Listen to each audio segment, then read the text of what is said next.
before. I was a skateboarder. I was born to frontside grind. My video part you would rewind. I sent my footage to Jamie Thomas over at Zero. He promised me I'd be the next action sports hero. I got impaled on a 30-step backlip slide, but I did survive. And I'll be back to grind and a grind and a grind and a grind and a grind.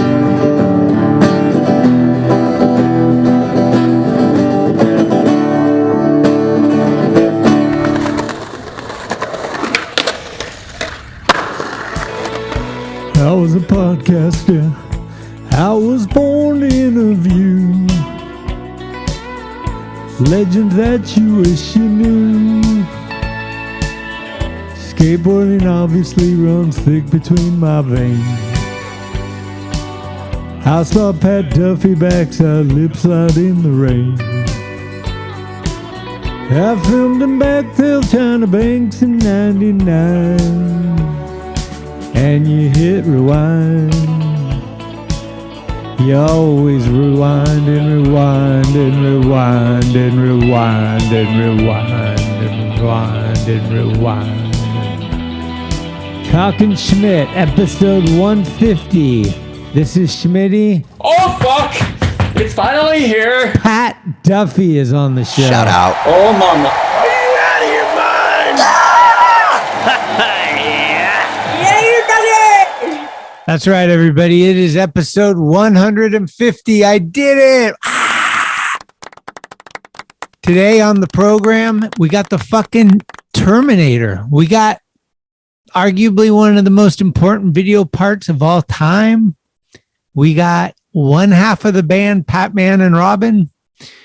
We got Marin County's own, my NorCal brethren and good friend, out there in Helsinki, Finland, Patrick fucking Duffy. I did it, kids. Pretty stoked on this one. Bro, I need that. Couple quick ones before we talk to Pat. First and foremost, it sounds like we got Cranny back. My fucking bro seems like he's okay. I don't want to jump the gun, but he seems like he's out of a coma. He's talking. He understands things. I have 2 8th grade diplomas. I got good vibes going. I fucking love you, Cranny. And we all owe you a fucking Charlie horse for putting us through this, but I'm so hyped that you're back. 100%. Ooh. Also, congratulations to Bryce Wetstein, huh? Pro for stereo? Come a long way, kid. Good to see that. I saw Jason Lee and Pastris and the Regalia down there to surprise her with a board as she released a part on the Thrasher website. Check that out. I definitely want to thank God for giving us my friend Kevin Long. Shout out. Jesus Christ. Did you see Spanky's horses part? One word. Amazing. Love you, Spank. Hey, we got some embroidered pocket tees with this Scorpio logo being made this week. So look for those at your local skate shop in the weeks to come. And as always, if your shop does not carry us, first off, try and encourage them to do so. But if that fails, you can type in talkinschmit.com on your favorite browser, and we got what you need. Thank you so much for joining us. And please, if you like what you hear, hit the subscribe button and help spread the word. Appreciate y'all. Yo, Duffy time. Hey guys, Pat Duffy out here in freezing cold Helsinki, Finland. And you are listening to Talkin Schmit. So crank it up. Yeah. Holy cannoli. It's cool, like tonight is the night. Oh, big dog's in. Do we really want to be here? So everything's changed. We on? Schmitty? Talkin Schmit. Talkin Schmit, dude! You gonna come out different. Shit my pants, lad. Your Rolodex is fucking deep. Holy shit. It's about the ones. Who is this guy? Thinks he's tough shit. What's up? Come on, Schmitty, what the fuck? Tell the skateboard police to come get me. What is happening? Let's hear it for Jake Phelps. Boom. There we go. How you doing? We made it, man. It was like, programming a rocket ship to go to the moon. How's it going out there? It's going good, Greg. How are you? Hey! Well, let's start with like the beginning stages. Were you really born on the top of Mount Tam? Dude, straight out of the womb, I just fucking full moon bombed down to the 2 a.m. club. Straight out of the womb. Yeah, I was born on top of Mount Tam. No, I was SF. What is it? UCSF. UCSF med. Damn, SF. Yeah. That's sick. So I lived my first 3 months out in the avenues, actually. Oh.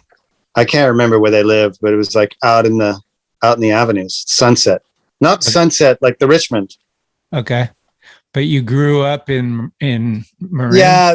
Yeah, we got the house in Marin in 74 when I was still a little tiny raisin. That was Corte Madera? Corte Madera house. Yeah. My mom still lives there. Oh shit. Yeah. So you started skating and stuff, and you had a ramp in your backyard. You had a flat bar. You kind of had, as a kid, you kind of had a little TF. Well, when I was 13 or so, we had our first jump ramp. We built a jump ramp. We used to drag that out to the school across the street. And then the flat bar came when I about the next year around, when me and my friends were kind of out.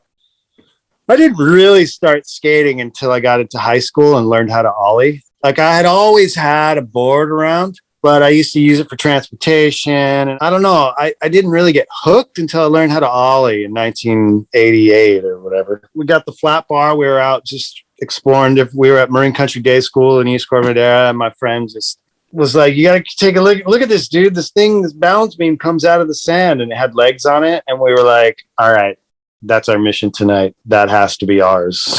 We were like back there at 2 a.m., like lugging the flat bar back to my house, like 3 miles. I was there. How did you get into skateboarding? Did you what sparked that you did it more in high school? Did you see somebody local? Was there a mag, a video? It was like this. From 8th grade to 9th grade, you switched from middle to high school. Uh-huh. And so that's when the middle schools all kind of combine. So middle school from different parts of the county they mash up into the same high school. And all these kids from Tiburon, they all skated. And I became kind of friends with Kirk Nelson, who was skating with those dudes because we both played guitar. Oh. So he would come over and jam, but he was a skater. And I had a skateboard, but I didn't really and I just remember I need to hang out with this crew because they're cool. I thought that they were the skaters were fucking the dudes that I liked. And so I borrowed a board, I remember, on Halloween, and I learned how to, on Halloween in 1988, and learned how to ollie up a curb. I borrowed this dude's Bill Danforth, this Alva board, and learned how to ollie that night. And then it was just it was on. That was it. I was completely, it took over my every waking thought, and that was it. From then on. How soon around then did you meet what was the order of meeting the crew, with it Gabe, Pettit, Ray Simmons, those locals that were skaters? It was fairly quick, when I was about 16, so it's probably the next year and a half, because I had the flat bar when I was 15 14 or 15. And then we started building the ramp right around then. So I had the jump ramp, the flat bar, and it drew everybody to my house because there was a little skate park, and like people would just like come, and the gate was always open. So I'd come home and people would be skating the flat bar, and like it was just kind of drew everybody in, you know, like Gabe and his crew, Joel Rona, Pettit, Ray, all those dudes. They were a couple of years older, but they were always coming over to skate the ramp and the jump ramp and the flat bar. And so those are like the Marin dudes. They were the skaters, you know? Okay. And also a lot of the guys when I was in high school, they started surfing. They like kind of like tapered off from skating and started surfing, and I never did. And so the other crew, the kind of older crew, they were like skating, you know? So I kind of gravitated towards that. Head on down to your local shop. Ask Blood Wizard Skateboards.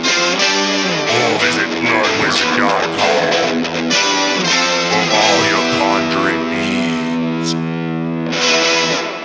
Tickety-tack. And now, another first impression with Ray Simmons. My first real memory of Pat was when a bunch of us after school went over to his house. And I don't remember if it was Joel Rona, if it was Joel Doherty or Mark Henderson, or I don't remember who met Pat first. But I just remember that someone said, "Hey, we got to go over to this kid's house. He's got this really cool handrail at his house." And I was like, "Handrail? What?" I mean, it turns out Pat, I think it was a balance beam at his school. He had taken it home. I think he used to skate it at the school all the time, but I remember being out in front of his house or like on the street. It wasn't at the school. We all went over there and we started sessioning this thing, and this thing was awesome, man. This wasn't like it wasn't like typical like rails somebody made where they took some 2x4s and like nailed it together and, you know, tried to nail some plastic coping on it that would eventually break and have a hole in it, and you'd have screws sticking out or something. This was like a professionally made, welded together, like aluminum rail. It was just like a real hand rail. It was square, and it was on metal posts with like T-shaped metal legs that stuck out and then had rubber or something on it, so it wouldn't move. Like, it was super solid. And I remember that thing was just awesome to do rail slides on or grinds on it. I mean, it was just like a real handrail.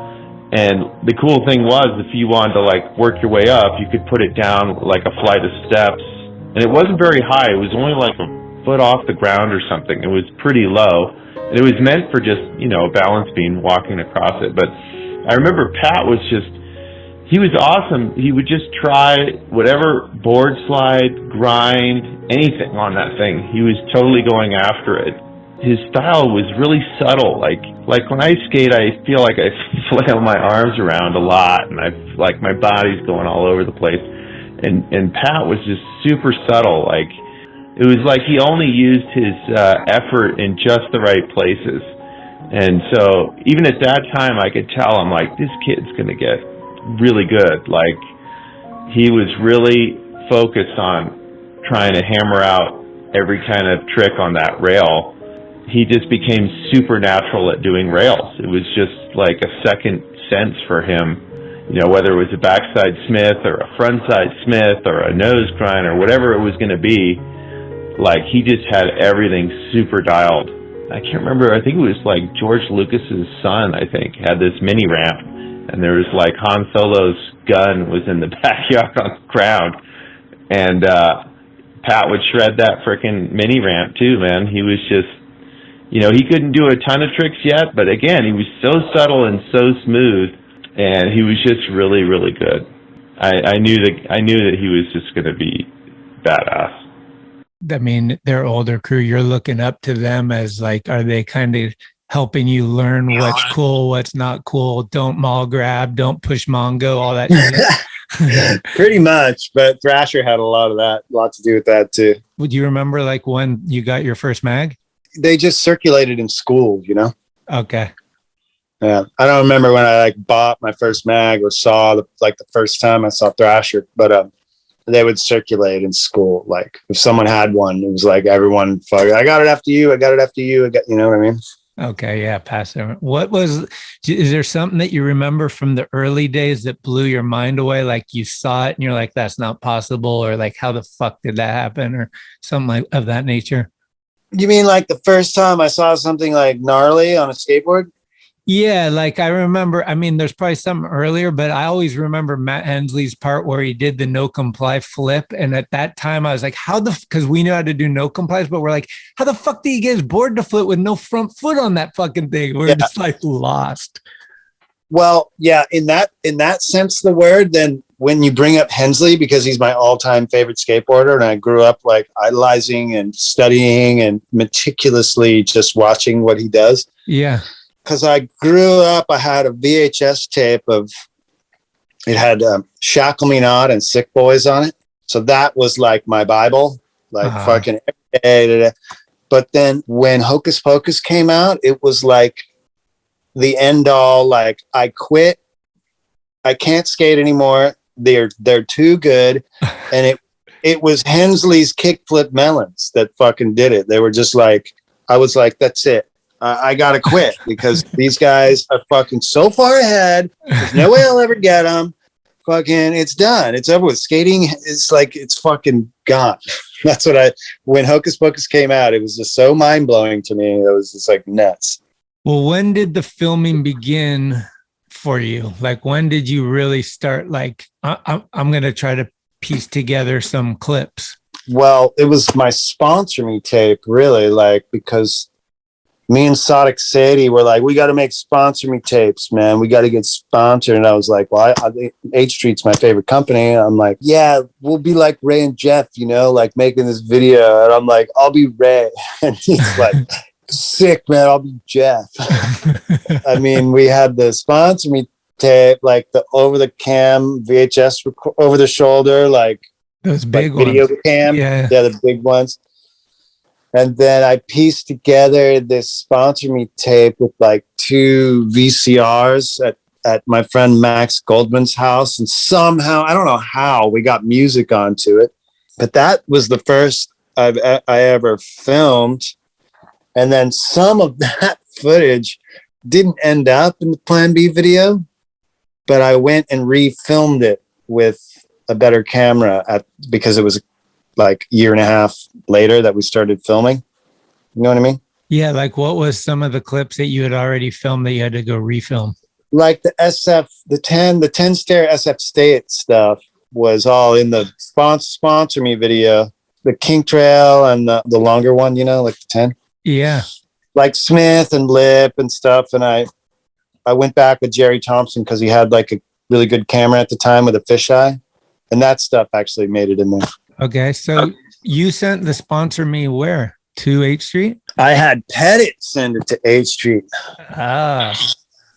So it had his name on it too, which kind of got me in the door. Okay. And then Andract saw it. Andract has a story about seeing the tape, and he says, I saw the tape, and I marched into a meeting where Ternansky was, and Ternansky was like, damn, I'm in a meeting, get out of here. And he goes, you got to cut the meeting. You got to come see this. Some shit like that. I guess Mike was like, you know, like stepped out of the meeting, watched the tape and was like, okay, call him. Or some shit like that. I don't know. You know, hit the payphone, what up? So were you on 8th Street for a little bit and then went to Plan B? I was on 8th Street. I was getting 8th Street boards for like 3 months. And it was right at the time when Mike was I guess he had probably already made the decision to leave to do his own thing and getting the team together. But I remember I had made the finals in Georgia, the NSA, whatever it was, 91 or 90 or something, 90, 91. And so I got calls they had the qualifier or the semis in San Jose. San Jose warehouse. I was there.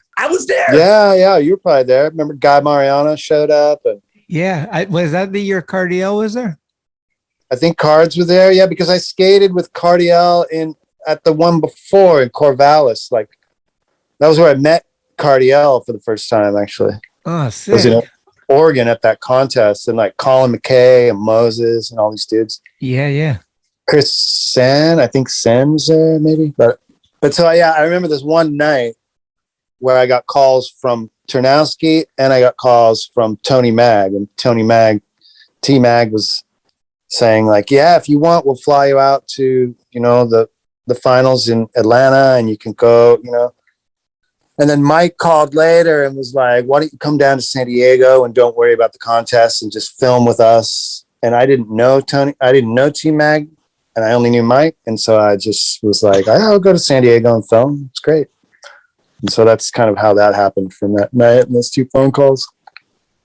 And then you went to San Diego and did you film a bunch of that stuff that was in the video part on that mission then? Some of it. Some of the rail stuff, like the San Pasquale stuff was filmed then, and there was some other Poway, like ditch curb stuff, and maybe Eden Gardens. No, I don't know. Just, yeah, some of the stuff. So that was like the beginning. You're going to be on Plan B. We're making this new team.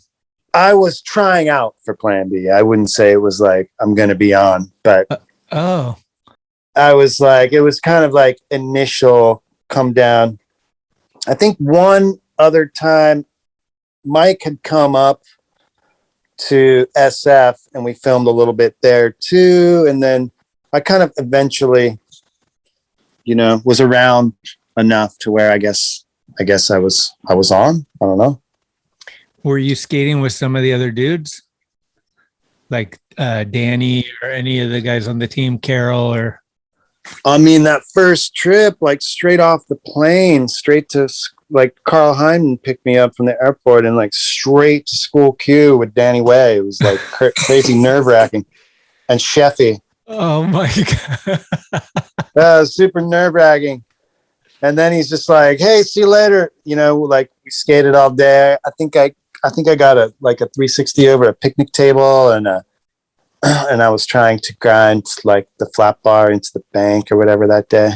And then it was like even more nerve wracking because he's like, Mike's like, all right, see you later. Go with Danny and stay at his house. And I was just like, you know, I had been watching D Way in videos. So I was like, you know, this little 16-year-old, 17-year-old, 16 something, I don't know, kid, just like nervous as fuck. Like, all right, go into Danny's monster truck and fucking go out to the Rainbow House and hang with Danny.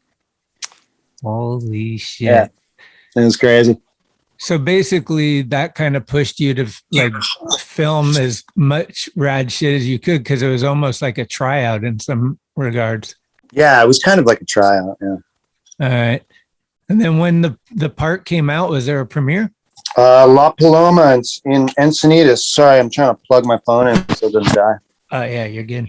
Yeah, La Paloma Theater in Encinitas. There's been many, many premieres there. Yep. Yeah. How was it received? Like, what was that feeling like seeing that was your first part? You're part of this new team.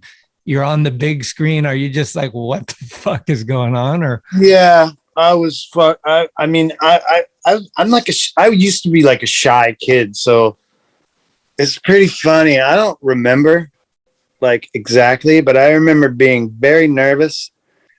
And actually, Jason Maxwell has a really funny story because he was sitting right next to me, and he said, "Yeah." And I looked over, and when your part came on, he said, "I went like this, like." He literally was like, "I saw you sink down in your chair, and you were like trying to hide." I was like, "Well, did I really?" I'm like, "I don't remember that." It's pretty funny. What about like the thought process when that part came out after you'd filmed it, you seen it? Are you like, how would future filming go as far as like you raised the bar pretty high for your first part and you're like, okay, I got to at least do this next time? Yeah, I know, right? I had never really, I don't know, man. As far as like filming a video part, I always had a couple of things that I knew that I wanted to get done, but mainly just whatever the session was, just try to get some shit that that you want to do, you know, like show up to the spot and see what you can manage, you know. I don't know. I never was like super methodical about like trick lists and like, okay, we don't have the heel flip here and maybe this gap could be good here. I don't know. I was kind of more of like, just let the ball roll and see what happens. So did you feel any pressure? Like, oh shit, like being aware of like all these dudes, what they're filming, what's going on. And like in your mind, I gotta do, or were you just skating at that point and being a little too green to it all? I was pretty green, but also Mike had a really good sense of how to push the team, because he always let you know literally like daily of what everyone was doing. Oh, like almost daily or every other day, or like, you know, like he always would call and let you know like what Rick did, you know, what Sheffy did, what Mike did, you know, like what tricks went down that day, what Danny was doing, like, you know, so you were kind of like aware of like, fuck, man, like I better like stay on it, you know. I know you've probably told these things a million times, but I got to hear them. Is the backlip in the rain? We got to hear how that whole fucking thing happened, and then how you felt seeing it edited to the doors and everything, like pieced together. It's just like such an iconic thing. Yeah. This is my Paul McCartney fan out moment where I'm like, remember when you did Let It Be? That was so rad. It's hilarious. Fucking Schmitty. But dude, that's insane. Were you guys going to skate and then it started raining, or like how did that whole thing happen? It went like this. So my Ternansky was coming up.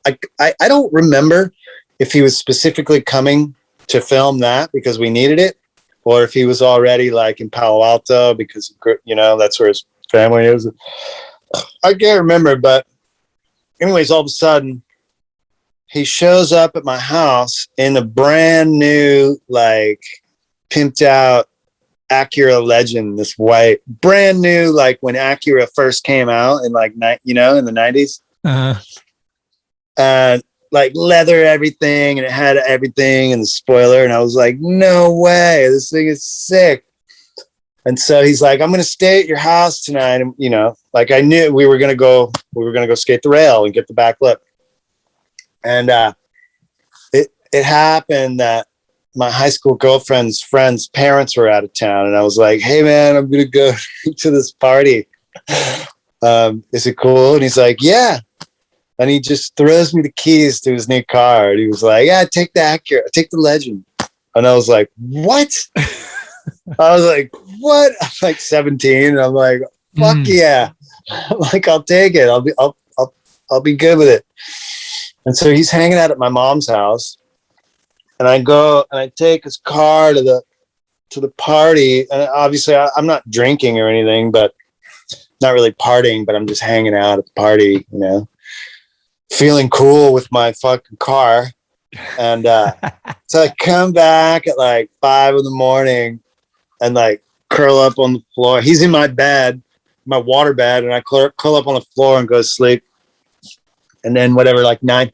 So anyway, we get up and go to, we're going to, just me and him, because I had already shot a sequence of that trick with Tobin, I guess. I had thought about that for many weeks, that I wanted to get that done, and so we needed to get it for the video. And then yeah, I mean, long story short, it just started raining. I was like, well, we're not gonna not try, at least, you know. I just told him, like, let me see if I can get a couple board slides, and if I could get a couple board slides, I could probably just do it when it's wet, you know. And so I got like 3 board slides in a row, or 3 or 4, like in the rain when it was wet. And I was like, fuck, man, I think I can just do it. And then that was it. How many goes? I mean, were you battling it with like, oh, my board's wet, or what? Did it happen? Nah, it went in like a couple tries. Oh, fuck. Yeah, like 3 or 4 tries. And then when you saw it pieced together, like edited with the doors and like just the slow Riders of the Storm or whatever, it's like, well, the first, like I don't think I was thinking about it like, like aesthetically how the part came together because I'd never had a part. So I like didn't really know. I just remember being nervous. And then I remember the slow-mo stuff. I thought like the slow-mo stuff, like the way that they did it was like, I don't know. I was just fucking nervous, dude.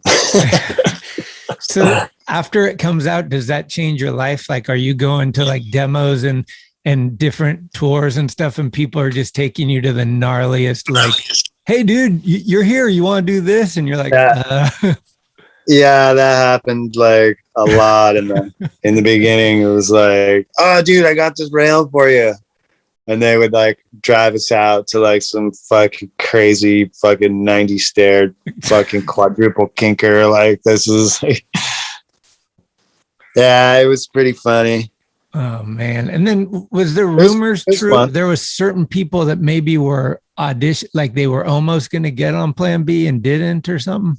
I mean, I heard that Kelch was in the mix. Kelch. Yeah, I heard that way back when. I remember Kelch came up to me and like before they started Plan B and we were talking about it and I didn't know, but he knew for some reason that there was like two options for the name. It was either Villain or Plan B because 8th Street was Plan A and this would be Plan B.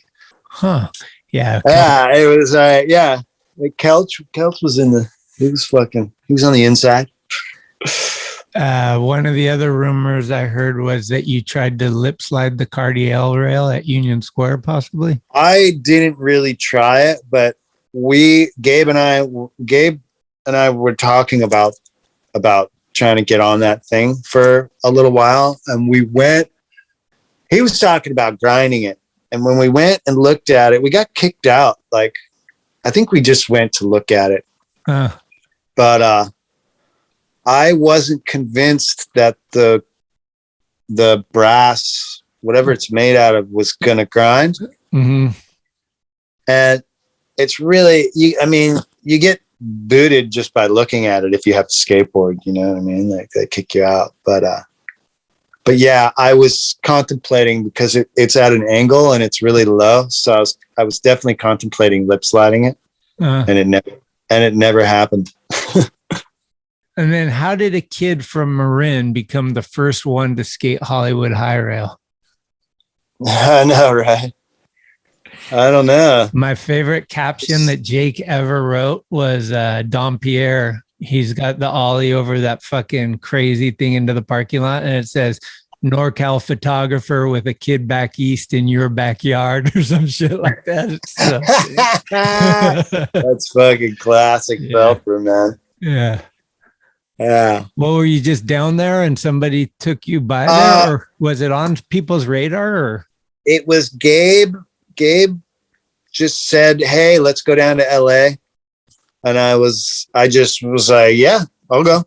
I didn't know who was going or whatever, but Lance Dawes, Gabe, myself, and Kelly Bird, like they just showed up to pick me up, and I jumped in the car, and it was Bird, Dawes, and Gabe, and we drove all day. And for some reason, that was the first thing that I think that was the first place we went to was Hollywood High. We got into LA and just went to the rail just to look at it. I was fucking amped to skate. And so, yeah, I just started skating around and I got a couple nose slides on it, pretty easy, like just nose sliding it.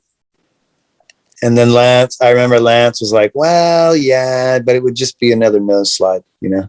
And I was like, oh, all right. Dawes. Yeah. And then so I just started trying to crack into the 180 nose grind because I had those on pretty on lock at that point in my life. What was I, 19 then, I think, or 18 or 19 maybe? Probably 18, actually. Okay. What's the most scared you've ever been? You I always remember you doing these gainer sequence at Tampa or something into a pool off the roof of a hotel. You've done some crazy skate moves, maybe fucking bobs. What's or just some other life thing where someone pulled a gun on you? Maybe what's like the most scared you've been? I've definitely had a gun pulled on me, that's for sure. Fuck. but yeah, I don't know. The scariest like move, like jump or something like that. I don't know. I've done this 90-footer called Redneck and somewhere in like North Carolina. This 90-foot cliff was gnarly. But the craziest one was probably these high school friends of mine. Jeff Mitten's a photographer. He's the one that shot those like Miller Lite, like fucking rock looking photos. It's been in the mag a couple of times. Right. And Dale lived in this house with Melissa Bochco, who's like Stephen Bochco's daughter. He used to live with Drew Barrymore at some point, and then they moved to this house in Hollywood. And he was kind of like Mel Bochco's kind of like personal assistant. And long story short is like Jeff Minton and I went to high school with both these guys, but Jeff Minton just graduated from like the art center for photography. And so he's like, I'm fucking getting a keg and I'm going to Dale's. He's got a pool. And I was like, all right, I'm there. So it was just the three of us celebrating like with a keg. And there was like one story, and they had a lap pool, this tiny little skinny lap pool. And we're hanging out in the pool and I'm jumping off the roof and stuff. And there's one story and then another you can jump off. And then there's like this other third story roof little hangout area. And we were up there like hanging out. And I was like, I wonder if you could make it to the pool. And they were laughing like, it's impossible. You can't make it to the pool, you know? And I was like, I don't know, man. It looks like a maybe, like definite maybe. And they were like, dude, you know, you're hammered. Like, don't even, I'm like, I think maybe. And they were like, it's not possible. Just forget about it, you know? And then they left and they went down. And I was like, I just remember thinking like, dude, I think I got this. And it was like definite bad judgment on my part. Like I shouldn't have been anywhere near like trying anything like this. But I just remember in my head, like I kind of blacked out and I just like was looking down at my feet and I just said, fuck it. And I like spotted my foot. You had to jump up this little tiny like wall thing, plant your foot on this sharp corner and just fucking cross your fingers and hope for the best. But I made it. Wow. I just remember those guys were down on the lawn. That's probably the gnarliest that I can remember because it was like the do or die situation, you know? That's in North Marin somewhere? No, that was in Hollywood. Oh, in Hollywood. Is it still there, you think? Yeah. Is the spot? I'm sure it's still there. Yeah. All right. I don't know who lives there anymore. It's like some random house on Orange Avenue in Hollywood. Let's put out a challenge. Who's got the Duffy fucking Orange Street? It'd be amazing. What was like one of your favorite or best parts of the whole Type A Tahoe situation? You were living in Tahoe, snowboarding more and stuff like that. I wasn't. Yeah. I thought had this fucking pipe dream of like, all right, fucking Cardiel can do it. Maybe I can be a snowboarder too, you know? So I tried for a few years and I rode for Type A. You know, I got boards and I was like up there. Me and Danny had a place up there. And then I lived with Andrew Scheimer and Eden. In Squaw, right? Not in Squaw, but in Tahoe City. But I had a pass for Squaw every year, or like this California Gold Pass where you could go anywhere in California. And it was kind of a fantasy. I had a really good time up in Tahoe. I made I was hanging out with like Slasnik and Aaron Vincent and Palmer and fucking Rocket Reeves, Pettit, Nate Cole, Jim Rippey, like all these fucking gnarly snowboarders, you know, Sean Farmer and fucking Andy Hetzel, Jim Moran. all these dudes. And it was like fucking amazing times because mountain life is so simple. Like, you know, there's not much to think about except fucking powder. Bored all day, party all night. Basically, that's fucking the routine, you know? Yeah. So it was definitely good times. Polly Joe, fucking, like, there's so many good people up there. You know that dude, Damian Sanders? I never met him. He was like, but I remember I grew up snowboarding, watching that. Like, that was the dude, the backflip. He jumped the cliff at Donner or whatever. It was the gnarly Donner clip. Yeah. And he used to ride hard boots and do crazy double backflips and shit. Yeah. Fuck. He was like the 80s dude. Mm. He was the dude. The snowboarder of the 80s was Damian Sanders for sure. Definitely. And then getting into the Think era, what sparked that whole situation? I feel like your first day on Think was the first day I met you, maybe. Yeah, maybe. Because you flew in and we went to China Banks that day. And I don't know if that was pretty soon, if not the day that like, I'm going to come shoot an ad for Think. I'm on the team now. And I remember, I don't know if I've ever told you this. I feel like I have, and maybe even a million times, but Pancho looks over at me and he's like, Schmitty, Duffy's looking out the corner of his eye going, fuck, I just went from Ternansky to Schmitty. I know.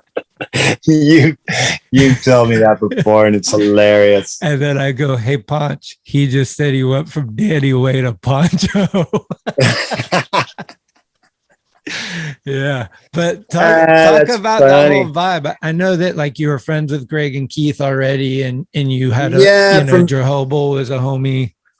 Yeah, from riding for Venture, I knew Greg and Keith, and Jerhobel was definitely the homie. And and Wade, I mean, I grew up like idolizing Wade and also being friends with him because Gabe would always take me out to Concord to skate with Wade, like, you know, in my younger days. But when Plan B shut its doors the first time, like, you know, I didn't really know what I was gonna do as far as getting boards and like, I mean, I had, you know, but it wasn't that. It was like not even a day or two, and I got a message on my answering machine. Because you're old enough to know that we used to have landlines and answering machines, and you'd have to press a button to hear your messages.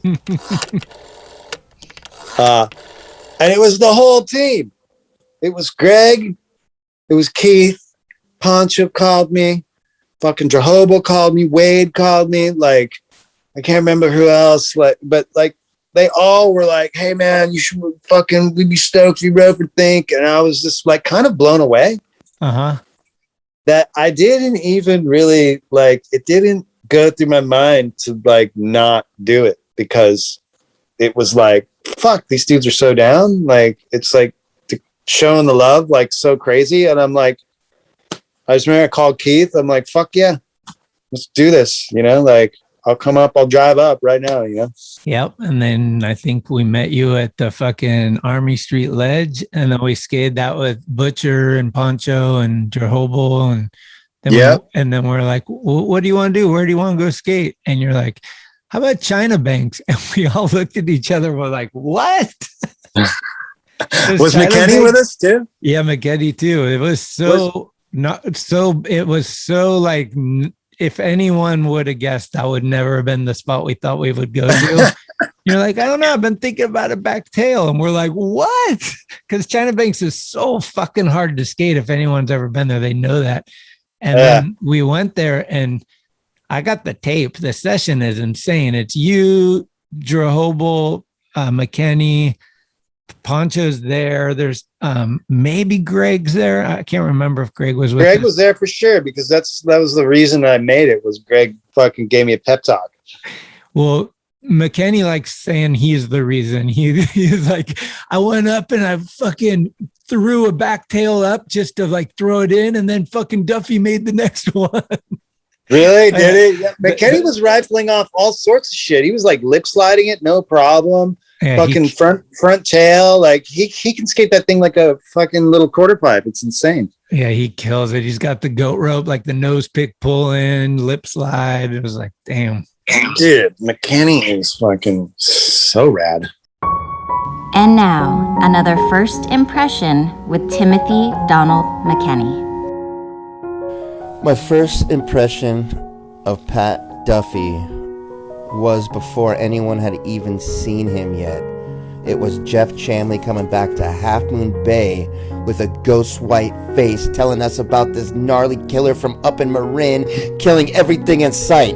And really the first thing he had said is, dude, he does this double kinked handrail, he grinds it 50-50, you wouldn't even fucking look at it. So I know he must have seen the footage with Greg Carroll down south because he was telling me all about the part before it even came out. Shout out Duffy, you know I love you, dude, for life. No, but just to throw this in, like I remember Carol, like I was trying so fucking hard and I was going so fast and like was kind of getting it, but it wouldn't work. And then Greg just goes, yo, bro, just wait, bro, just wait, okay? Just wait. You're going too early. You're going too fast. Just be patient, bro. And I was like, okay. And then like three more later, like it like worked. And I was like, fucking Greg, just good advice, team manager. Greg Carroll mindset. Just the Greg Carroll mindset. Just be patient and fucking, just be zen. So did that think what brought you back to living in SF? Well, maybe. No, not really. I mean, I've been going up to SF and I've been driving back up there and having fun and like kind of, I had it in my mind I was going to get out of LA anyways, How did you end up at Jake's Ramp? When I moved back to San Fran, I was living out in the Sunset, like out just before the zoo. Out there, I had a house. Eden, right? No, with Scheimer again and Rico. Oh, Scheimer. Okay. His buddy Rico. So me and Scheimer and Rico were out there. But I don't know, sometime towards that year, we were there for a year.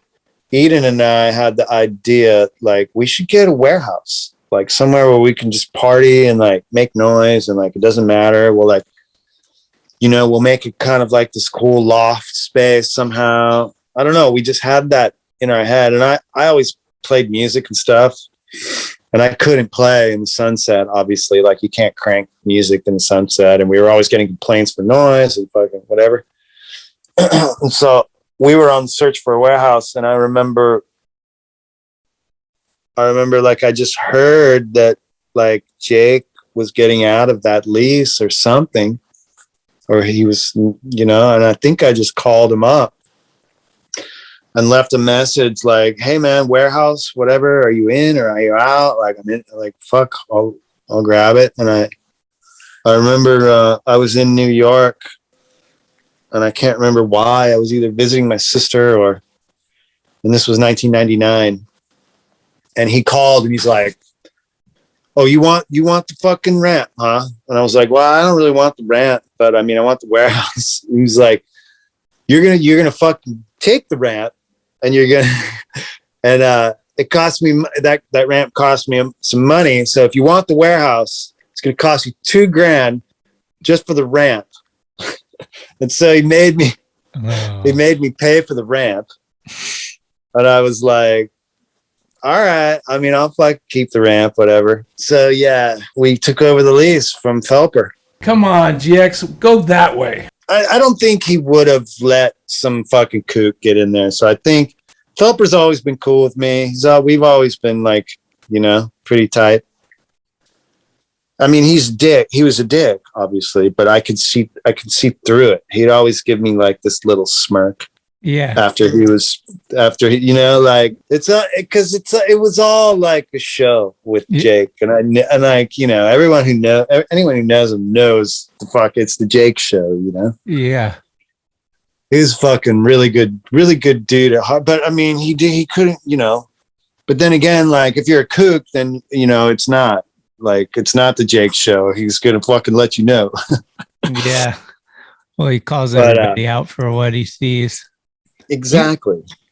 So when you guys moved in, it was just the ramp though. Did you built all this stuff around it, right? The rooms and everything, or were those? Yeah, it was just the ramp, and then there was like a few quarter pipes, this little street, like a little bit of street area. But we, in order to pay for it, we needed people to like fucking help us out with rent, and so we decided, okay. And then Fausto even fucking chipped in. He was like, yeah, if you're going to keep the warehouse and maybe cut the ramp down, I'll give you. Fausto was like, he's like, I can be involved. I'll get you a fucking bin to put all the garbage in and fucking clean it out, Yeah. And so Fausto he just offered. And I was like, dude, Fausto, that would be amazing. Like fucking, that would help us out like a ton.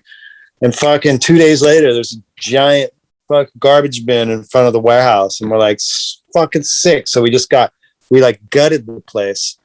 No way. And then of course we didn't have money to fucking to build, so that's when we threw our first party to raise some cash. Yeah, and those parties kind of went off, right? Like you'd get a lot of people. Were you guys doing like one a month just to pay rent each month at some point? No, we weren't doing one a month, but we would do like one every 3 months or 4 months. We only had like really 3 of our own. We had one Halloween. I think it was a Halloween. We had a Halloween party. We had a Christmas party. And then we had like this, the first one we threw was just whatever. Just like, see if we can get people there, pay a little money and fucking mix and get money to buy materials to build, Yeah. So the first one went off. I mean, we made a couple thousand each time. And like, we got we got a bunch of kegs. We got a bunch of, like everything you needed was there. We made sure like it was all taken care of. And then we got bands and DJs, fucking dance floor. It was like bands fucking while you're skating, punk rock bands. Yeah. And then after midnight, it's like dance floor all night on the ramp. And this is insane. Like people that don't know, this is in the middle of one of the gnarliest neighborhoods in San Francisco is Hunters Point.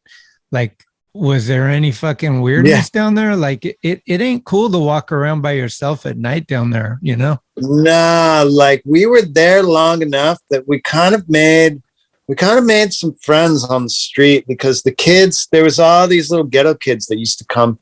We'd always have the door open and they would come and like borrow our boards and like skate the ramp and like sometimes their parents would come by and we'd be like, yeah, they're hanging out in here. Like, it's cool. We're just, we let them like play on the ramp and they're like, it's cool. So we kind of got a good rap around the neighborhood because we were always kind of chill with the neighbors and like, it's a good way to do it. Yeah. Okay. Yeah. And then we raised enough. We built the whole warehouse out, like made it like at first I was just sleeping on this fucking free pull out bed I found on, or like this free like couch bed that I found on the sidewalk like somewhere. And then we finally like got enough from the first party. We made like, a couple grand and we built like a second bathroom, put a shower in, second bathroom upstairs. We fucking walled out like 3 rooms, and then we started building a second floor like around the ramp, and then we put a kitchen in. We got a refrigerator. We went out. You remember the rail at remember the 4-stair at where ILM is now, the Presidio? Oh yeah, that abandoned hospital. Yeah, that was like the rail where everyone skated. Yeah, like the little 5-stair trick rail there. Yeah, switch lipped it. Yeah, exactly. Sanch, Fakey 5-0. Yeah. Well, that place you could break in like, and so I went in there and saw that there was like, it's abandoned. I saw that there was all these nice stainless steel, like double like sinks that were still there. that you could. So we went back like 3 a.m. to the hospital and like unscrewed the sink from the fucking hospital. Like the 4th floor had the best one, and like grabbed it and then fucking installed it in the warehouse kitchen and shit. And then we went to fucking like went to Home Depot and noticed that like we were gonna tile it all up and make it nice. And we were like, "What do you do with all the broken tiles here?" And the guy's like, "Yeah, you could just like grab the broken ones and have them." And so we're in Home Depot, just like smashing tiles at like fucking 10 at night. Like, it's getting box of like tiles to do mosaic for the kitchen. That's so fucking rad. Yeah, I mean, that's the skater's mentality. Is like, even like when we built our ramp, we were just like taking masonite or wood from like, because people used to just leave it out on the street overnight, and you'd just be like, yeah, you'd see it in the day, and you're like 3 a.m. We're getting a truck. We're gonna. And all of a sudden you got one layer. Totally, man. We did a bunch of night runs around. There was lots of construction going on around the warehouse. Fill up the truck and just fucking grab 2x4s and shit. Yeah. Do you have a favorite Phelper memory or something regarding Phelper? Like when you think back, like something that's like makes you smile, or like fucking had a rad connection, or I don't know, man. The time we skated the square pool with like, it was just like, because whenever Jake wanted to skate, well, with me, he would always have Luke call me. he would never call, but Luke would always be like, "Jake told me to call you." Yeah, you guys had a unique relationship. Yeah, he was always I think deep, like Luke told me one time when he was visiting me in LA, like he was staying at my place in LA trying to shoot, and I wasn't coming up with anything, like I couldn't make anything for like 3 days, and I don't know. Luke was like, "Yeah, well, it's cool. Like Jake just loves you because you were drunk, Oh, man. I always fucking thought that was super funny, but I remember it was it the 30th anniversary, or it was some Thrasher party. It might have been a Sodi party, but I remember I was sitting at Pops fucking in the morning because super hungover, and I had woken up like down in that area, and I was like grabbing a beer or something like at 11 in the morning. And then I remember I just fucking I'll never forget it. I see Jake skate by 24th, and I run out and I'm like, "Jake!" And he fucking he's like pushing the other way, and he just turns around and sees who it is and just fucking flips me off and then just keeps pushing. Oh my God, that dude. I mean, what was fucking classic, dude? What about the time we showed up at like 7 a.m. and fucking plugged in the guitars and fucking that was amazing. Oh my God. It was fucking you, P-Stone, Phelper, and Zanusky, yeah? Mm-hmm. And the Newski. Yeah, in Cardiff. I had a brand new baby, like a tiny, tiny little Lemmy was like a couple of months old. Sayla was 2. Mm-hmm. And like just fucking knock, 7 a.m. And I'm like, what the fuck? I knew you guys were here. I knew you guys were in town, but I didn't realize 7 a.m. And yeah, I opened the door and fucking I'm like, what? And it's P-Stone, fucking Schmitty, Phelper, and Dave Zanusky. And I'm just like, what the fuck? And you guys were coming in hot for 7 a.m. That's for sure.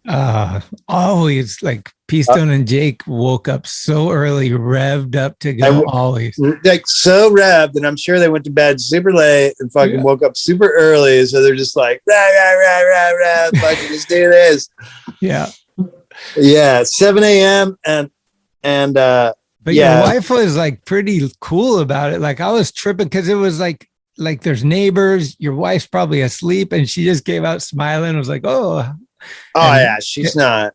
Yeah, she's she's a partier. If there's something going on, she wants to be involved for sure. No matter what it is. It doesn't matter what time. If there's something cool being done, she wants to be involved. But yeah, you guys came over and Jake's just like instantly like, fucking plug me in right now. And I remember I was just trying to jam on the I think I even recorded some of that, dude. I was trying to jam on the acoustic guitar and like fucking video actually.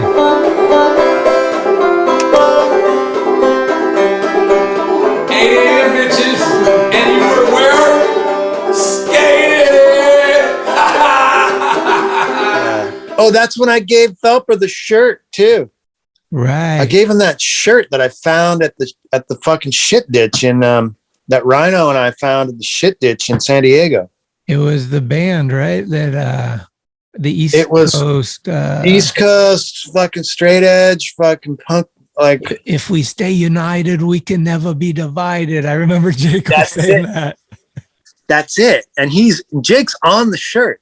I remember we found that shirt at the shit ditch, that big mountain, like that crazy ditch, the old sewage treatment plant. And Rhino was like, dude, this shirt is crazy. Like, look, that's Phelps on it. And I was like, no way. Yeah. And he's like, yeah. He's like, I don't know what this thing's doing here. And I'm like, here, dude, I'll take it home and I'll clean it up. And like next time I see him, I'll give it to him.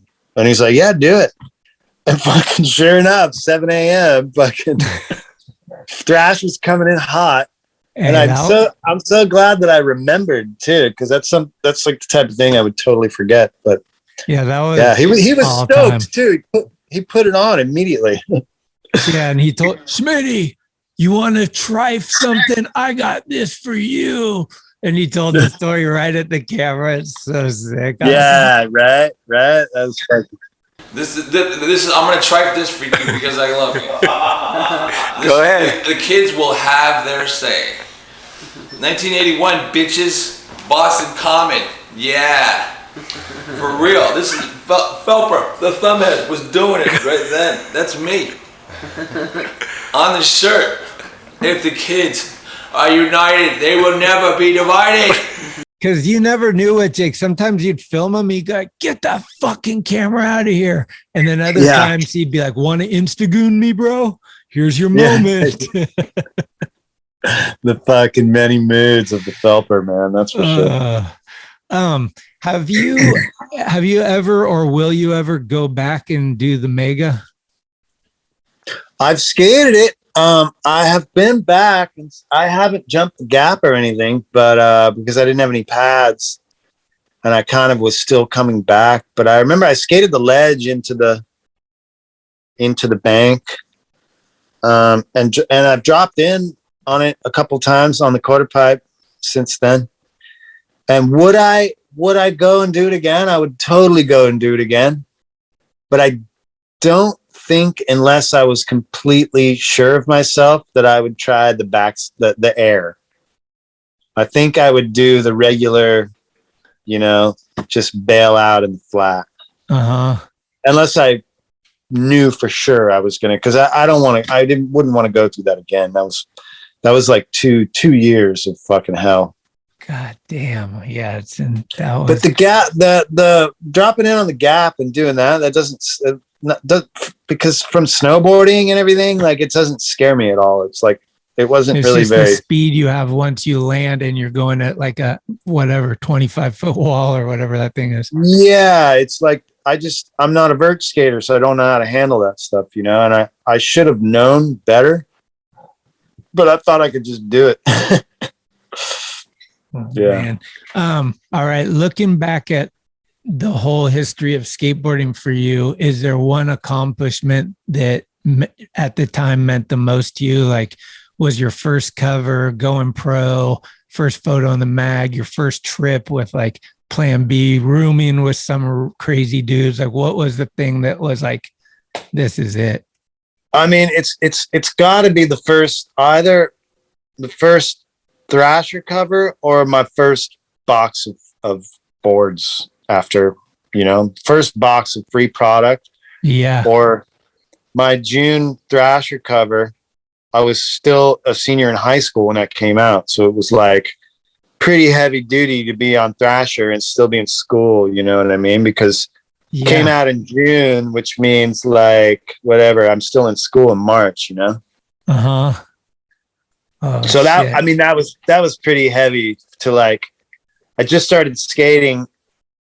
Basically, learned to Ollie when I got into high school, and I was on the cover of Thrasher before I got out of high school, which was fucking pretty crazy. Dude, I can't even imagine. I never even thought about that. That's the first time I ever thought about that. Like being in high school and like your friends and stuff, you're like, I'm on the cover of Thrasher. No big deal. No, but I never really thought that like I learned how to Ollie in 88 and then like ended up on the cover in 92, like before I left school. Wow. That's weird. Huh. Did you get any heat from the older dudes like Pettit and those dudes? Were there any like, oh, Duffy's on the cover? I never got like any jealous moments or anything from. No, there was never anything like that. Yeah. Nah. Okay. Because Pettit wanted me to, he was like, he wanted it to happen. And then by that time, Type A was kind of in the mix, and Pettit was calling me like, dude, you got to talk to Mike, get me on Type A, man. Fucking da-da-da-da. And I was like, dude, you know it. You know I'm getting you on Type A. You're getting on Type A for sure. And I remember he kept hounding me, dude, come on, man. You got to talk to Mike. Got to get me on. Funny. Music-wise, we got to talk a little bit about Patman and Robin here. Yeah, my God, I miss it, man. Oh, Rob, I miss you. God damn, we were musical geniuses, dude. Dude, nobody did Johnny Cash like us. Not even Johnny Cash, man. How did you get Rob to get on stage and sing and play guitar in front of people? Because I can't even get him on the podcast, you know? Like, I fed him drugs the whole time. Nah, he loved playing music, you know? He loved, like when we first started jamming, he didn't really jam with anybody, you know? And it was just like, we just kind of clicked and liked the same type, like the same style of music. And we just had a fucking blast. And we were kind of like, when we were in sync, we were really fucking good, you know? Fuck, we just kind of like had so much fun doing it. And then, yeah, we just loved it, man. I fucking miss it so much. I miss Patman and Robin so much. I don't jam with anyone out here. I was a skateboarder. I was born to frontside grind. I was a skateboarder. I was born to frontside grind. My video port you would rewind. Yes. Rob came up with that line, and he'll tell you. He'll tell you. That's mine. I wrote that. What about the song that I think Timo rewrote the lyrics or something, or there was like a 1/8 song, wasn't there? An anti-hero song? There was, dude, and we were supposed to record it. We never got that done. We got we had it perfect, but we never got it pro recorded. Oh, really? The lyrics were amazing for that thing. Yeah. It was a David Allan Coe song. It was what was it called again? I can't even remember right now. Fucking blacking out. Yeah. Do you have any favorite skate rock bands? McRad, dude. McRad, Chuck Treese. Chuck Treese, dude. I grew up on that. I owned Public Domain, so like, that was another like. I idolized Ray Barbie growing up. I had the Ray Barbie shirt. I rode a couple of Ray Barbie boards before.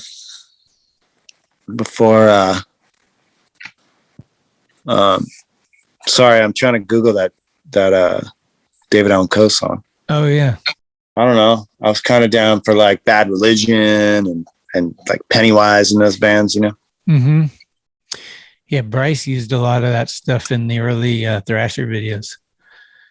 No Effects and Fat Records. Yeah, stuff. Yeah, No Effects, Olive Lawn, fucking Agent Orange and all that shit. What does Pat Duffy think of skateboarding in 2021? We got the Olympics, we got post Phelper, Only One Mag, Instagram. all this stuff. It's changed a lot. But we're trying to keep it skateboarding. Like, what are your thoughts on all of this? Well, I mean, I'll go ahead and say, like, the rest of the people who believe this is the Olympics need skateboarding a lot more than skateboarding needs the Olympics. That's for sure. You know, like, I mean, I truly believe that, you know, because Same. skateboarding will always survive, you know. The Olympics, like, if their ratings are going, they're going to have to. That's why they got snowboarding in the first place, fucking for ratings, you know. But yeah, it sucks because it'll change. It's gonna like change the like the whole dynamic. Now you're gonna have skateboarders who come in thinking that like that's their achievement. You know, they're gonna strive for that, and they're not really. You know, there will be some kid who really doesn't know what skateboarding is about, which is like total freedom. Like, get out on the road, fucking meet new people, have a blast, get a crew together, fucking go be free and live your life and not give a fuck what anyone care, you know, what anyone thinks. Right. It's kind of like a huge statement to me that is like, for me, Jeff Rowley never entered any contest, but he was skater of the year because he fucking put together insane skate parts and he did the gnarly shit. But if it's just like a competition skater that's like bred to like land on your board every time consistently, and I got the Wheaties box cover, like, is that, I don't know. It's a whole different thing. It's pretty crazy. Well, I mean, you're a jock, you know, you're not really, I mean, you know, it's like fucking the difference between, you know, like you go out and train, you don't go out and skate. Like, they're trainers, not skaters. I don't know. Yeah, that's what Trujillo was saying too. What's life for you like out in Finland? It's mellow, man. We are not locked down. I'll go get into that. Like, I haven't once put a mask on. Like, we're not locked down. There's nothing shut down. I mean, this actually last spring, they did keep kids out of school for a little while. It's like for 3 months. And I'm not sure if they'll do it again, but it's mellow, man. I'm countryside. I'm like countryside life here. I just like work on my house and help Kia with her business. And then I tinker around on my business, Faking Ollie Productions. Yeah, we just keep it mellow, you know? You put those boards together recently, right? Or did someone put those for you? No, I did all. You mean the backsmith boards? Yeah. Yeah, no, I did all those. Sick. I did all those. My daughter did the artwork, and then I got them. And then I got them. You know, like I made the screens for them, and then I printed them out, and yeah, they came out pretty good. They're all gone. They sold out. That rules. It seems like I got a couple others in the works that are good, man. You'll be stoked. I'm not going to say them now, but you're going to be hyped. Okay, fuck. The NorCal legend. I love this. I got to talk to you real quick, or maybe not so quick, but like you and I have both lost some really heavy ones in our lives. What have you done to like, there's certain guys in our life that we'll never forget, and they're going to hit us when we're least expecting it. Jake, for me, has been hitting me hard every day because I'm like, I just want to hear you say something fucked up about this COVID shit, or tell me about the Olympics so we can laugh about it. And like, where the fuck I know with this brew or all that shit. But like, is there any, I don't know. Do you have like a go-to, a meditation, or like just exercise or something where you're like avoiding being too overwhelmed with like grief or sadness, or, you know? Skateboarding, man. I skate. Mm-hmm. Yeah. This started really early for me, though, as a thing, you know? Like, I lost my dad he passed away when I was 8. Oh. So like, I feel like I've known so many people. It's almost, I'm kind of numb to it at this point, you know? it's just like, fuck, man. But it just like, it never, you never really get used to it. But it's just like last year when we lost Pettit. Like, yeah. Fucking what? And also, it's always like who you least expect. It's like, what the fuck, man? Yeah. Yeah, it's crazy. But no, I don't have some go-to fucking, like solution to the pain. But I usually try to forget it and just sweat and fucking slam. And also, I forced myself to live in the moment, especially when after like something like that happens. Mm-hmm. If you don't live in the moment and tell people you love them and tell your friends, fucking, people you love that you care about them, like you can't stress yourself out about every last little thing. It's like, enjoy the moments because you don't know when they're going to work and you're not going to have them anymore. 100%. Isn't that the truth, man? Yeah. And like the cliches are cliche for a reason. It's like people say these things all the time because they're actually like important. Like it's like, oh, that's so cliche. Exactly. Well, yeah, it's cliche because you should fucking do it. It's like tell the people that you love every day that you love them. Like who cares? It's like they need to know that because once someone's gone, it's over. Yeah. They're gone. They're gone. Yeah. Yeah. I mean, there's been certain times where I was just like, dude, again, what? No, it's just like, fuck. Like you said, I hate to say it, but I have said that like I started getting a little jaded to it almost where I'm just like, the song Comfortably Numb is like what I always think of. Right. Exactly. That's crazy. Totally true. I know. Well, getting more to a positive vibe, who are the dudes that you want to see on Mount Rushmore skateboarding? Who's the top 4 of all time? So this is the hardest question in the world. It's like the hardest fucking question, man. Like, and also it's like, fuck, man. I don't know. I would have to expand Mount Rushmore and like double the size. It's like, yeah. Like I don't know. Like for me personally, it's like Hensley, Nodis, P-Stone, Gons, Cardiel, Felper, fucking Ray Barbie, fucking, you know what I mean? Like, yeah, you almost have to break it up into eras and just like there's a lot of dudes, but maybe there's like maybe Mount Rushmore skateboarding becomes like a mogul run and there's just tons of heads on it, That's right, dude. Exactly. Yeah. You ski the bumps on the way down. Like you're fucking knocking heads on the way down. Exactly. Well, what do you want to tell the kids? I don't know, man. You mean just about skateboarding or life or fucking some message or I don't know, anything. Tommy Gross said no kids are going to be reading this. That's because TG is fucking one hilarious dude, man. He's like 45 and over. That's my crowd. Yeah, I'll just say, I don't know, man. Before you save the world, fucking keep your skate park clean, okay? Fucking clean it.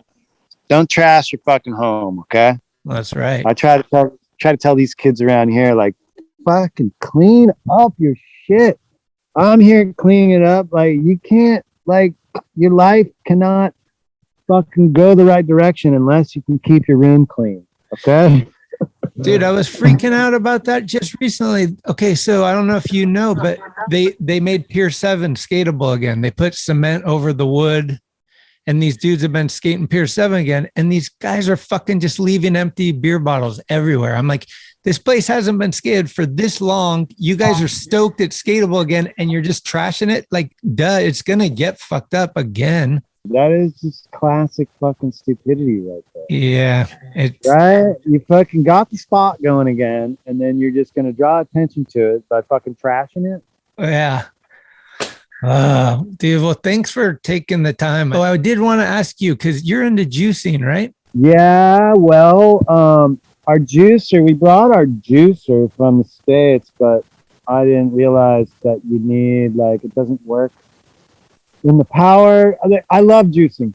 I'm not gonna like explain about my juicer, but yes, I am into juicing. You got a go-to for me? I just got a juicer, and like I've been doing ginger, cucumber, green apple, and what's the other one? There's beets. That's my go-to. That sounds good, man. That sounds amazing. But you know, I never really did I never tinkered around with recipes or anything, because health and juicing and things like that to me aren't about like finding a taste. It's about fucking I don't care what it tastes like. I'm just gonna fucking pound it and get it in there, like no matter what. So, that's like turmeric. Yeah, turmeric. So I just grab whatever's fucking organic in the fridge, or I got the garden over here. Sick. We go the garden, and then all these are apple trees, and then we got raspberries and black currants and green currants and all. Well, I go out and I fill half the glass with berries and fucking kale and as much like good greens as you can in there. Carrots, apple, and I just grind it all up every day, banana, and pound 1 or 2 a day. Fuck yeah. And I don't fuck with recipes, just whatever's around, I grind it up and get it in there. Whatever's good for you. Yeah, I know. That's my vibe. Key. Yeah, okay, I'm on that too. Because, dude, I've been reading turmeric is the best for inflammation, all this shit, and I've been getting like arthritic pain and fucking ugh. Oh, I have osteoarthritis in my ankle. Oh. I just had surgery on it, like in March. Oh, fuck. Yeah. So it was getting crazy flare-ups where I can't even deal. It's like the most painful thing since I had to have my leg open from that surgery from the Bob's ramp. But yeah, I had surgery and it's been really good lately, but I still have the arthritis. Like it's still there. I have 0 cartilage on the outside of my right ankle. Mm. So I know I've been grinding up turmeric for fucking couple years now, dude. That's the one, right? Yeah, that one works wonders. Okay. All right, cool.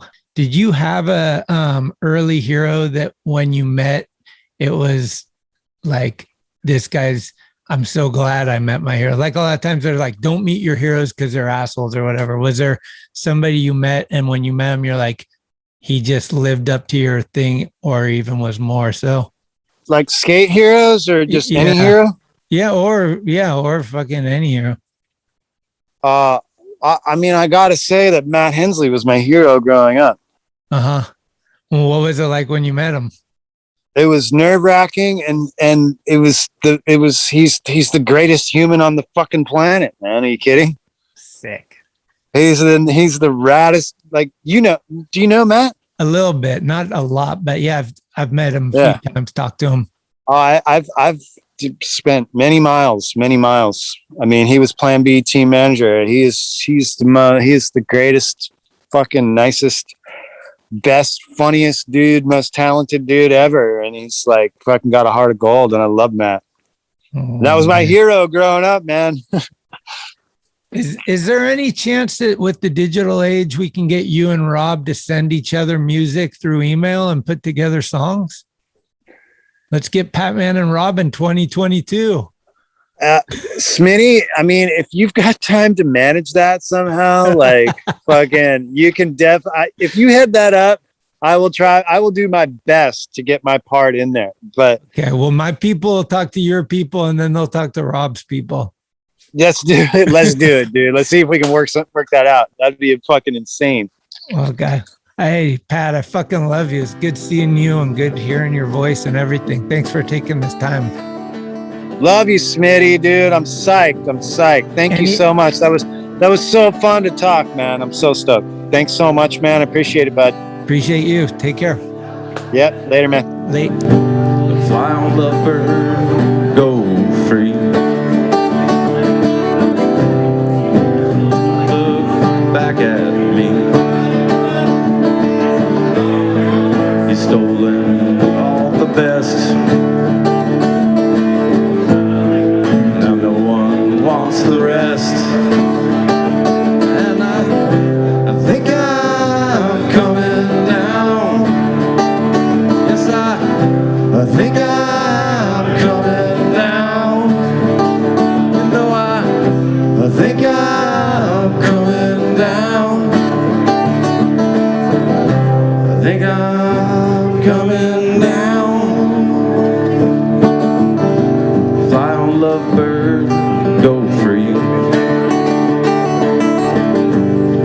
look back at good old me.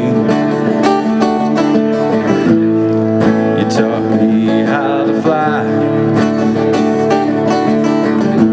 but you let me fly too high. And I think I'm coming down. Yes, I think I'm coming down. You know, I think I'm coming down. Yes, I think I'm coming down. Girls, they come and go like trains. Guys, they come and go like trains. Girls, they come and go like trains. Guys, they come and go like trains.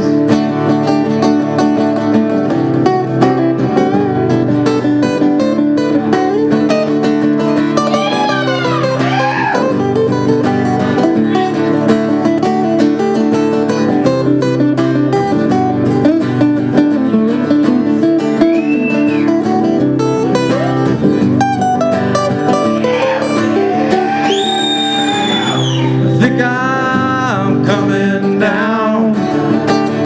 Yes, I think I'm coming down. Yes, I think I'm coming down. You know, I think I'm coming down.